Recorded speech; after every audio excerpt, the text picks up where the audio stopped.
దగ్గర ఉండేటువంటి గుట్టలు ఏవైతే ఉన్నాయో గుట్టల కింద ఏవో విలువైన ఖనిజాలు ఉన్నాయని కాంట్రాక్టర్ల దృష్టి దాని మీద పడడము, ప్రభుత్వం దానికి అనుమతి ఇవ్వడము, వాళ్ళు అక్కడ గుట్టలు తవ్వడం అనేది ప్రారంభమైనప్పటి నుంచి కూడా ప్రజలు దాన్ని వ్యతిరేకిస్తున్నారు.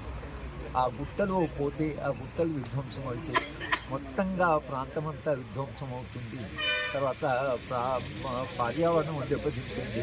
అక్కడ ఉండేటువంటి పశువులు, మేకలు అన్నీ కూడా ఆ గుట్ట మీద ఆధారపడి ఉన్నాయి. కనుక ప్రజలు వద్దనుకున్నటువంటి దాన్ని ప్రభుత్వం వాళ్ళ మీద రుద్దడం అనేది అప్రజాస్వామ్యం. కనుక ఇవాళ ఏదైతే మైలారం గ్రామం దగ్గర ఈ ఖనిజ వనరులు తీస్తున్నారో దాన్ని ముందు ఆపాలి. లోకల్ ప్రజాప్రతినిధులు కూడా బాధ్యత తీసుకోవాలి.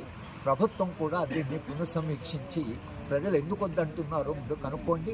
నిజంగానే దానివల్ల వాళ్ళు విధ్వంసం జరుగుతుందంటే ప్రాజెక్టును ఆపాలి, దాన్ని వెనక్కి తీసుకోవాలి. కేవలం ఖనిజాలతో కొనుక్కడికే మనం ప్రజల యొక్క జీవిత విధ్వంసం చేసేటువంటిది అది ప్రభుత్వం యొక్క విధానం కాదు, అది ప్రజాస్వామ్యబద్ధం కూడా కాదు. కనుక మైలారం గుట్టల తవ్వే, ఖనిజాలు తవ్వే ప్రాజెక్ట్ అవుతుందో అది తక్షణమే ప్రభుత్వం పునఃసమీక్షించాలి.